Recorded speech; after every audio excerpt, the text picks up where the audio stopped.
একদিকে রয়েছে বর্তমান সময়ের অন্যতম জনপ্রিয় কার্টুন চিকু বান্টি এবং আরেকদিকে রয়েছে বর্তমান সময়ের আরেক জনপ্রিয় কার্টুন শিবা। অনেকেই শিবা কার্টুনকে বর্তমান সময় সবচেয়ে সেরা কার্টুন বলে, আবার অনেকেই চিকু বান্টিকে বর্তমান সময় সবচেয়ে সেরা কার্টুন বলে। তো আজকের ভিডিওতে আমরা জনপ্রিয় এই দুইটি কার্টুনের মধ্যে একটি কম্পারিজন করব এবং দেখব এই দুইটি কার্টুনের মধ্যে কোন কার্টুনটি সেরা। তাই ভিডিওটি অনেক ইন্টারেস্টিং হতে চলেছে, না টেনে একদম শেষ পর্যন্ত দেখুন। আর আপনারা যদি এই চ্যানেলে নতুন হয়ে থাকেন তাহলে অবশ্যই চ্যানেলটিকে সাবস্ক্রাইব করবেন। তো প্রথমে শিবা কার্টুনটি দিয়েই শুরু করা যাক। শিবা হচ্ছে ভারতীয় একটি অ্যানিমেটেড কার্টুন। এই কার্টুনে শিবা সব সময় দুষ্ট মানুষদের থেকে তার এলাকাকে রক্ষা করে। শিবার সংলাপ এবং তার অ্যাকশন সবাইকেই মুগ্ধ করে। আর শিবা কার্টুনেও কমেডি রয়েছে, তাই অনেকেই শিবা কার্টুনকে বর্তমান সময়ের সেরা কার্টুন বলে।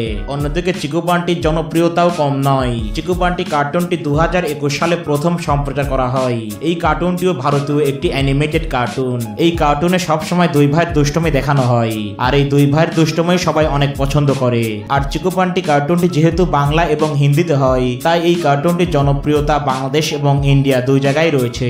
তো বন্ধুরা, এবার যদি আমরা এই দুইটি কার্টুনের মধ্যে একটি কম্পারিজন করি, তাহলে আমার মতে এইখানে চিকু বান্টি অনেক এগিয়ে থাকবে, কারণ চিকু বান্টি অল্প সময় তুমুল জনপ্রিয়তা লাভ করেছে। তো এই বিষয় নিয়ে আপনাদের কি মতামত সেটা অবশ্যই কমেন্টে জানান। আর এমনই ভিডিও পেতে অবশ্যই আমাদের চ্যানেলটিকে সাবস্ক্রাইব করবেন।